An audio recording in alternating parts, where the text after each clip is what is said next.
그때 여호와께서 내게 이르시기를 너는 처음과 같은 두 돌판을 다듬어 가지고 산에 올라 내게로 나아오고 또 나무괴 하나를 만들라. 네가 깨뜨린 처음 판에 쓴 말을 내가 그 판에 쓰리니 너는 그것을 그 궤에 넣으라 하시기로 내가 조각목으로 궤를 만들고 처음 것과 같은 돌판 둘을 다듬어 손에 들고 산에 오르매 여호와께서 그 총회 날에 산 위 불 가운데에서 너희에게 이르신 십계명을 처음과 같이 그 판에 쓰시고 그것을 내게 주시기로 내가 돌이켜 산에서 내려와서 여호와께서 내게 명하신 대로 그 판을 내가 만든 궤에 넣었더니 지금까지 있느니라. 아멘, 아멘. 아름답고 기쁜 하나님의 법이라는 제목으로 하나님의 말씀 선포합니다. 아름답고 기쁜 하나님의 법이라는 제목으로 우리 하나님의 말씀 듣겠습니다. 여러분, 하나님과 하나님 백성들과의 관계는 한마디로 어떤 관계인가요? 성경을 보니까 언약 관계다 그럽니다. 언약 관계. 언약 관계라는 게 뭔가? 한마디로 결혼한 부부의 관계예요. 서로 다른 남녀가 사랑을 해서 이제 결혼을 할 때 내가 당신만을 또 죽을 때까지 오직 당신 한 사람만을 사랑하겠다. 여러분, 그렇게 우리가 서약을 하고 결혼식을 합니다. 그런데 부부가 살다 보면요, 싸울 때도 많고 다툴 때도 많고 이 마음과 생각이 너무너무 안 맞을 때도 많죠. 네, 사모님 격하게 이제 동의를 하시죠. 네. 그럼에도 불구하고 결혼식 때 약속을 했기에 평생 그 약속을, 그 언약을 지켜가야 하는 거예요. 네. 그러니까 조건에 따라 달라지는 관계, 감정에 따라 왔다 갔다 하는 관계가 아니라 분명하게 명시된 이 언약, 그 서약에 근거해서 그 언약대로 상대가 어떠하든 내 감정이 어떠하든 지켜야 하는 관계, 이게 바로 하나님과 우리 사이의 관계라고 성경이 우리에게 가르쳐 주는데, 이걸 가리켜 무슨 관계? 언약 관계다 그러는 거예요. 여러분, 얼마나 감사한지 모릅니다. 하나님이 우리를 이렇게 대해 주신다라는 거예요. 지금 제 원고에는 하나야 생각해봐 이러면서 이제 원고가 적혀. 하나가 없어. 주한이로 바꾸자. 주한아 생각해봐. 너의 상태 여부에 따라 구원 여부가 결정된다면 어떻게, 주한아 구원 바꿨어? 안 되겠지. 그런데 우리의 상태와 우리의 이 존재가 어떠하든 하나님은 당신이 우리에게 하신 그 약속, 우리에게 말씀하신 그 말씀만을 근거로 우리의 구원 여부를 결정하신다라는 거예요. 네. 여러분, 이게 우리의 구원이 흔들릴 수 없는 이유입니다. 하나님이 이 말씀 언약에 근거해서 끝까지 우리를 사랑하시고 인도하시고 저와 여러분의 구원을 이루시는 줄 믿습니다. 아멘. 아멘이에요. 자, 그래서 하나님은 당신의 사람들을 부르실 때 성경을 보니까 그렇지 않은 예가 없어요. 하나님은 하나님의 사람을 부르실 때마다 반드시 말씀을 주시고 언약을 주시고 약속을 주세요. 하나님 아브라함을 부르실 때도 언약을 주셨죠. 그리고 이 언약에 근거해서 아브라함의 후손인 이스라엘 백성들을 애굽에서 건져내셔서 구원해 내신 거예요. 또 앞으로 이 신명기에서 계속해서 말씀하고 있는 가나안 땅도 다른 것이 아니라 이스라엘이 잘해서가 아니라 오직 하나님이 아브라함에게 언약했던, 약속했던 그 근거를 가지고 이들에게 그냥 하나님이 그 약속을 이루어 주시는 거예요. 여러분, 은혜예요. 그야말로 이 모든 구원이 은혜예요. 하나부터 열까지. 여러분, 이 모든 것들이 조건이 없어요. 하나님이 일방적으로 찾아오셨고 약속하셨고 이스라엘이 어떠하든 그냥 하나님 편에서 하나님이 신실하시기에 그 신실하신 하나님이 자기 백성에 대하여 그 모든 언약을 그냥 지켜 가시는 거예요. 그렇죠? 그야말로 하나님이 이스라엘의 하나님이 되어주신 거고 당신 홀로 이 모든 약속을 지키신 거고. 여러분, 이런 하나님의 언약과 이 언약을 지키심을 통해 뭐가 증명됐는가? 하나님은 반드시 그 언약을 지키시는 하나님이시라는 것. 그 약속대로 너희를 애굽에서 건져내셔서 가나안 땅에 들어가게 하시는 하나님이시라는 것을, 이게 만천하에 증명되고 드러난 거예요. 자, 그래서 이걸 근거로 뭐가 만들어졌는가? 결과가 뭔가? 이걸 근거로 중요한 거, 하나님이 저들의 하나님이 되시고 저들은 하나님의 백성 된 거예요. 이거예요. 이 관계가 맺어진 거예요. 자, 여기까지는 정말 그냥 하나님 혼자 다 하신 거예요. 그러나 이제 자명한 게 뭔가? 이 관계가 된 이상, 이 관계 안에서, 이 관계로 인해 하나님만이 아니라 우리도 마땅하고도 당연한 요구들이 우리에게도 주어진다라는 겁니다. 여러분, 그게 뭐예요? 이게 성경이 말하는 모든 규례와 법도와 율례와 율법이에요. 네. 하나님이 하나님 되시기에 그의 통치와 질서를 당연히 살아야 되는 거죠. 그래서 그 통치와 질서의 원리들이 우리에게, 그 규범들이 우리에게 주어지는 게 너무나 이치에 맞는다라는 거예요. 여러분, 그래서 이 모든 성경이 기록하는 율법들의 핵심적인 요약이 뭔가? 그게 바로 십계명이죠. 십계명. 그런데 여러분 다 아세요? 이 십계명이 이스라엘 백성들에게 주어질 때 이 무슨 사건이 있었는가? 정말 뜻하지 않은 사건이 벌어져요. 여러분들 아시는 것처럼 모세가 하나님 앞에 이 십계명을 듣기 위해 시내 산에 올라가는데 안 내려오는 거예요. 이 더디 내려오자 이스라엘 백성들이 뭐라 그래요? 금송아지를 만들어 우리를 인도할 신을 만들어라 그러죠. 이 금송아지를 만들어 섬겨요. 모세가 이 십계명이 적힌 돌판 2개를 가지고 내려오는데 이 산 밑에서 금송아지를 만들어 춤추고 뛰놀며 우상을 섬기는 걸 보고 모세가 어떻게 해요?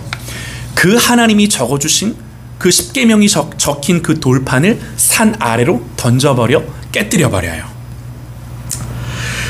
이 언약이 파기된 거예요. 마치 결혼식장에 들어가다가 파혼한 거예요.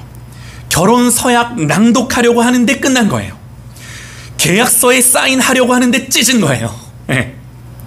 그래서 하나님 어떻게 하세요? 진노하시면서 내가 이 백성을 다 진멸하겠다고 모세가 기도하죠.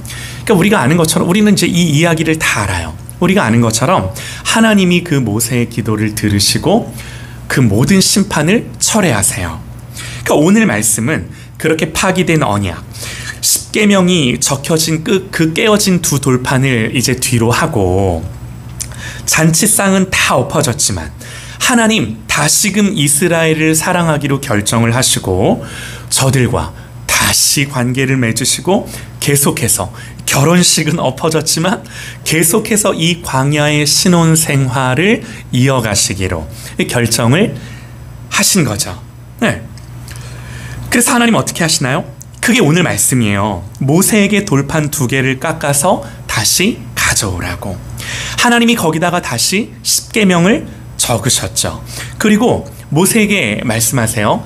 야, 너 다시 깨뜨리지 말고 그 2 돌판을 나무궤 안에 넣어서 잘 보관하라고. 여러분, 그래서 오늘 모세는 선포합니다. 내가 돌이켜 산에서 내려와서 여호와께서 명령하신 대로 그 판을 내가 만든 궤에 넣었더니 지금까지 있느니라. 여러분, 이게 40년 전에 일어났던 일인데 40년 후 이제 가나안을 앞둔 이스라엘 백성들을 향해 그때 이런 일이 있었는데 그때 다시금 하나님이 그 진노를 돌이키시고 나에게 이 2 돌판을 궤 안에 넣으라 말씀하셔서 내가 넣었더니 지금 이 하나님의 말씀이 적힌 궤가 너희 안에 있느니라. 이 말씀을 모세가 지금 이스라엘 백성들에게 하는 장면이 오늘 우리가 읽은 본문인 거예요. 이 2 돌판, 여러분 나중에는 이 돌판이 성막이 만들어지고 나서 법궤 안에 보관이 되죠.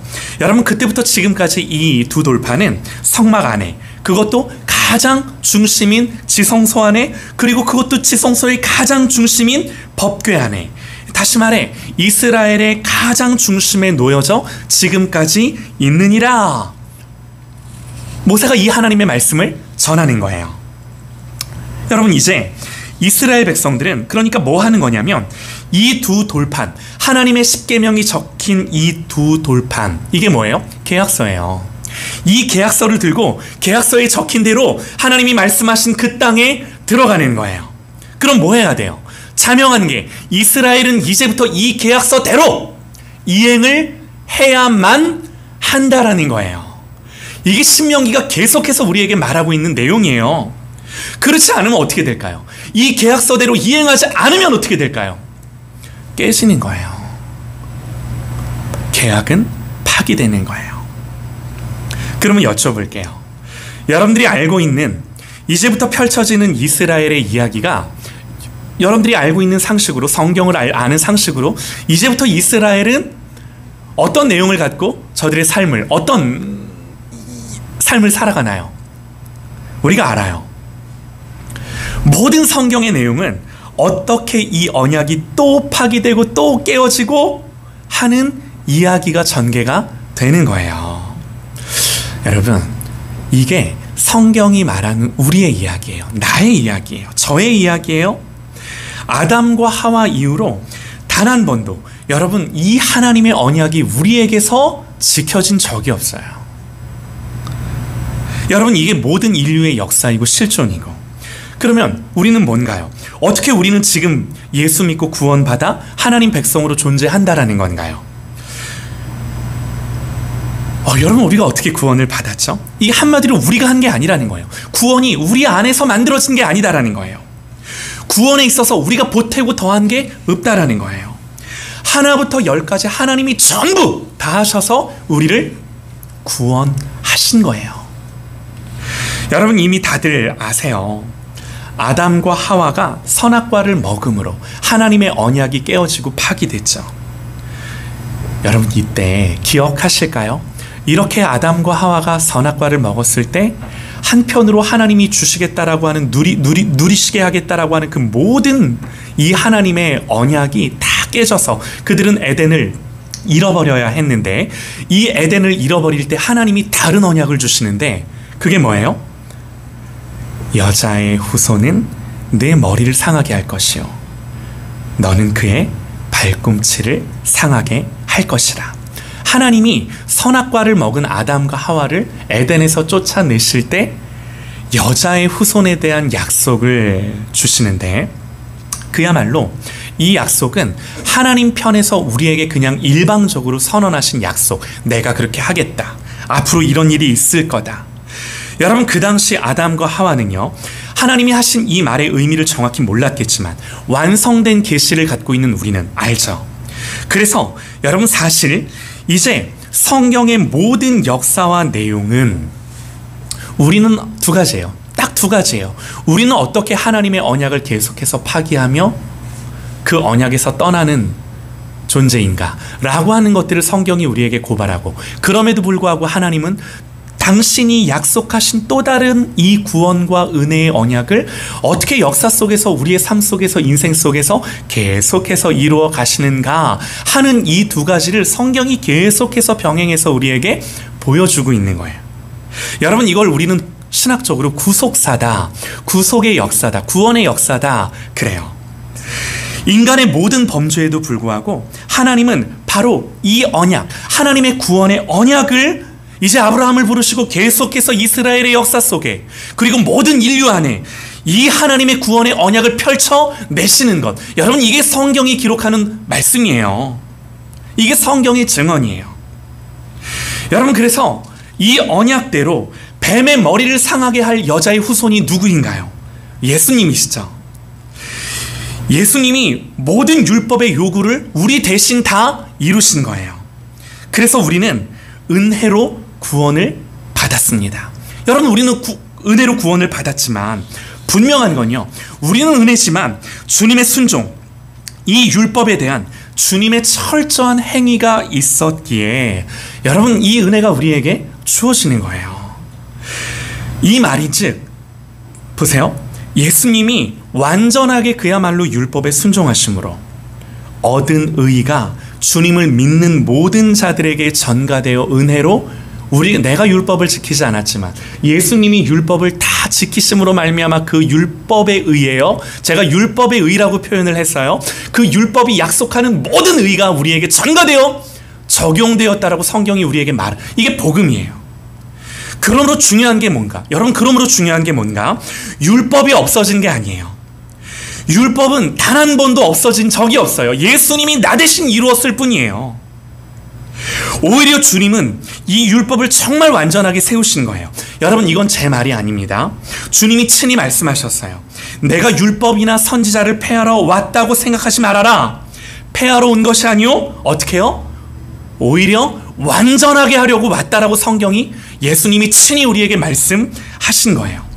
여러분, 그렇다라고 한다면, 제가 무슨 말씀을 드리고 싶으냐면, 그렇다라고 한다면 오늘 우리가 읽은 본문, 내가 돌이켜 산에서 내려와서 여호와께서 내게 명령하신 대로 그 판을 내가 만든 궤에 넣었더니 지금까지 이 율법의 말씀이 너희 가운데 있느니라. 오늘 이 말씀이 우리가 읽은 본문이죠.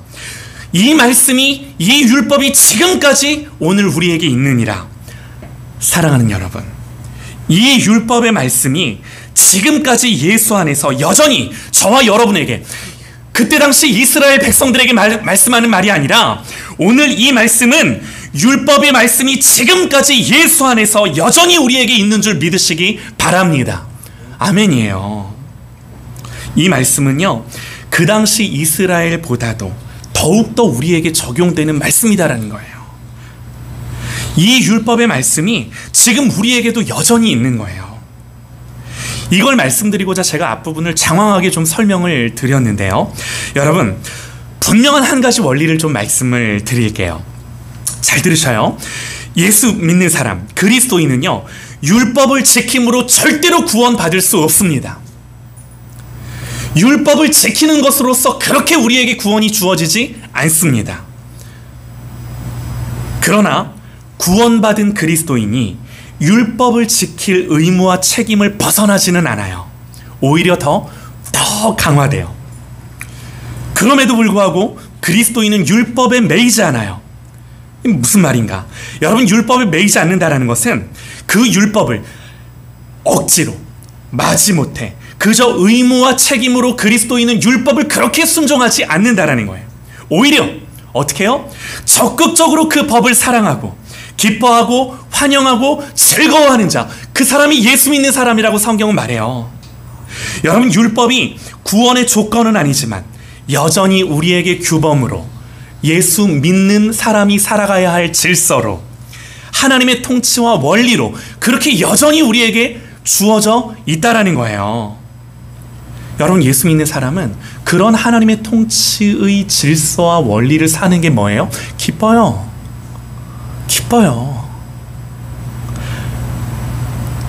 여러분, 성경에 나오는 율법을 이 세 가지로 좀 우리가 구분을 할 수 있는데요. 여러분, 율법에는요, 들어보셔요. 의식법이라는 게 있고 시민법이라는 게 있고 도덕법이라는 게 있어요. 이렇게 이제 불려요. 성경이 이런 이름들을 명시하진 않지만 우리가 성경을 읽어나가며 우리의 이해를 돕기 위해 우리가 이렇게 좀 구분지어 놨어요. 여러분, 의식법이라는 건 간단해요. 그야말로 의례들, 각종 제사의식이나 절기와 관련된 것들, 그러면서 그 절차들, 그리고 거기에 들여지는 모든 음식들과 관련된 법들. 여러분, 우리는 이런 법들을 의식법이다, 그렇게 불러요. 성경에 그야말로 출애굽부터 신명기까지 이런 의식법들이 계속 나오는데, 우리가 이런 본문들을 만나면 읽기가 쉽지가 않죠. 딱히 이게 어려워서라기보다 여기서 도대체 내가 무슨 하나님의 의를 발견하고 뜻을 발견하고 어디서 은혜를 받아야 되나 싶은 거죠. 출애굽기부터 신명기까지 이 의식법들에 대한 내용이 많이 나와요. 또 여러분들, 이 율법에는 시민법이라 이름하는 법들이 있는데 간단합니다. 그 당시 고대 이스라엘 안에서 그 이스라엘 백성들이 살아가야 하는데 사회적으로 필요했던 법들. 예를 들면 소를 훔친 자는 몇 배로 갚아야 되느니라. 야, 너희들 재판은 어떻게 해야 된다. 너희들이 농사를 지으면 어떻게 니들이 이것들을 나누고 먹고 서로 해야 된다 하는 이런 사회법들, 그 시대와 그 상황에 필요했던 사회 전반에 걸친 이 규범들을 우리는 시민법이다 그래요. 여러분 보세요. 이런 의식법이나 이런 시민법들은 다 모형이고 그림자예요. 여러분, 이런 것들의 원형이신 예수님이 오심으로 말미암아 완전하게 이 법들이 가리키는 의미, 가치들이 예수님 안에서 다 이루어졌어요. 그래서 이런 법들은 분명히 말씀드립니다. 예수 안에서 율법들, 절기들, 심지어 안식일, 여러분 저와 여러분이 안식일 지키나요? 아니요. 그런데 예수 안에서 이 안식일의 의미는 주님을 믿음으로 여전히 지키죠. 이런 것들이에요. 그래서 이 의식법이나 시민법들은 예수 안에서 완전히 폐기됐어요. 물론 의미는 있어요. 아직도 있어요. 그러나 이 의미가 예수를 믿는 믿음 안에 다 녹아져 있기에 예수 안에서 이루어졌고 성취되었다, 우리가 그렇게 말을 하는 겁니다. 여러분, 그래서 예수 안에서 완성되었기에 우리는 예수를 믿는다는 것만으로 이 모든 법들이 지향하는 의미, 가치들을 다 뭐 한 거예요? 지킨 거예요. 할렐루야. 아멘이에요. 얼마나 감사한지 몰라요. 네. 그러나 여러분, 십계명으로 대표되는 도덕법은요, 여전히 유효해요. 이 법은 사실은 하나님의 형상으로 창조된 인간의 양심 안에 누가 가르쳐주지 않아도 그냥 우리의 내면에 자리 잡고 있는 법들. 네. 부모 공경해, 도둑질하지 마, 이웃의 것 탐내지 마, 이런 것들. 여러분, 게다가 예수님은요, 이 도덕에 관한 법들, 이 하나님의, 사실 우리가 도덕이라고 표현해서 좀 그런데 사실 좀 정확한 의미는 뭐냐면 하나님의 성품을 반영하는 법, 이렇게 하는 게 더 정확해요. 하나님의 성품을 따라 하나님의 백성들이 마땅히 하나님의 형상을 닮은 자로서 어떻게 그 하나님을 쫓아 살아가야 하는지에 대한 구체적인 규율들, 이걸 가리켜 도덕법이다 그러는 거예요. 네.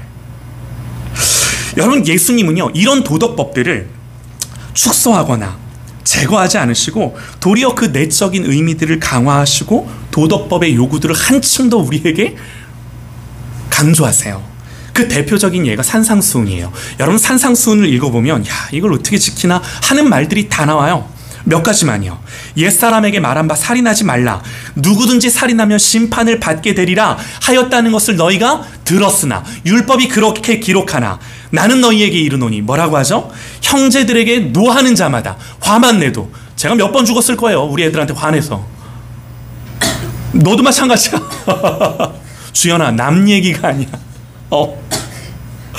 또 간음하지 말라 하였다는 것을 너희가 들었으나 나는 너희에게 이르노니 음욕을 품고 여자를 보는 자마다 마음에 이미 간음하였느니라. 진작에 전 죽었습니다. 네. 또 일렀으되 누구든지 아내를 버리려거든 이혼 증서를 줄 것이라 하였으나 누구든지 음행한 연고 없이 아내를 버리면 그로 하여금 음행하게 하는 거라고.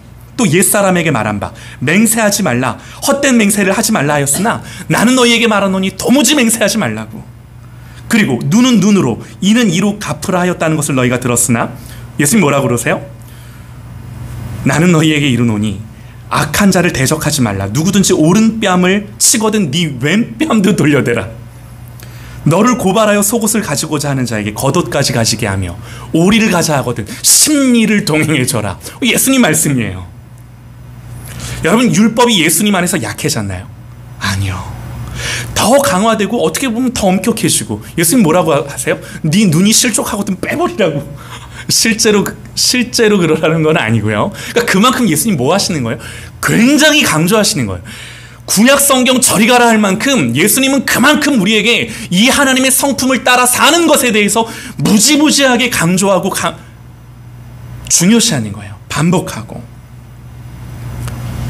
여러분, 우리가 예수 믿는 우리가 절대로 이게 오늘날 우리에게 주어진 율법이구나 하는 걸 잊어서는 안 된다라는 거죠.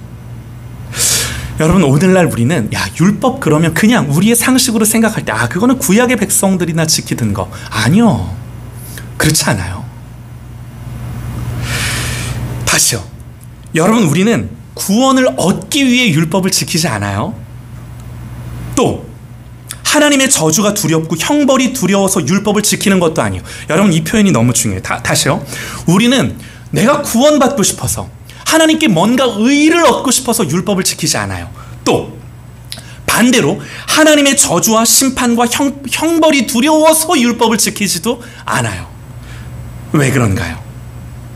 율법으로 말미암는 모든 의는 이미 예수님이 다 주셨어요. 또 다르게 우리가 율법을 통해 어떤 의를 얻으려고 노력하지 않아도 된다는 거예요. 또 율법의 저주는 이미 예수님이 십자가에서 다 받으셨어요. 여러분, 이거예요. 더 이상 우리에게는 율법을 지킨다고 얻을 의도 없고 안 지킨다고 임할 저주도 없는 줄 믿으시기 바랍니다. 이게 복음이에요. 얼마나 감사한지 몰라요. 복음이에요. 이게 뭐예요? 자유예요. 자유예요. 여러분, 그래서 억지로나 마지못해서나 의를 얻기 위해서, 내지는 형벌을 면하기 위해서 거기에 매이지 않는다라고요. 아무 상관없다고요. 여러분, 이제 예수 믿는 그리스도인들에게는 이 복음으로 말미암아 우리에게 이루어진 성취와 변화가 뭔가, 너무나 놀랍게도 여러분, 이제 이 거듭난 그리스도인, 이 율법에서부터 자유하는 그리스도인들은 이제는 하나님이 직접 그 마음과 심령에 오셔서 그 내면을 바꾸세요. 그러니까 어떻게 바꾸시는가? 하나요, 그 마음에 하나님의 법을 즐거워하고 하나님을 닮아가는 법과 질서인 율법을 행하는 것이 그들의 소원이 되고 기쁨이 되고 만족이 되는 것으로 성령이 오셔서 우리의 본성 자체를 바꾸세요. 이 마음이 일어나는 거예요. 할렐루야. 야, 이게 복이고 영광이에요. 이게 복이고 영광이에요. 여러분, 죄가 뭔가요? 로마서는 죄를 이렇게 정의합니다. 죄는 하나님의 영광에 이르지 못하는 거라고. 반대로 순종은 하나님의 영광에 이르게 한다라는 것을 알기에 이제 거듭난 그리스도인은 이 영광을 사모하며 그 율법을 즐거워하며 쫓아가는 거예요. 여러분, 이건요, 마치 사랑하는 부모님의 마음을 기쁘게 해드리는 것이 이 좋은 자식의 당연한 도리이듯, 여러분, 이렇게 우리의 마음에서부터 하나님 아버지를 향하여 우러 나옴으로 기쁨으로 행하는 일들이 되어진다라고 성경이 말하는 거죠. 이걸 우리에게 가르쳐줘서 그리스도인인 우리들에게 이 율법은 때로는 경고하고, 때로는 책망하고, 때로는 바르게 하고, 때로는 의로 교육하고, 때로는 소망을 주고, 생명을 주고, 위로를 주고, 힘을 주고, 약속을 주고, 평안을 주고.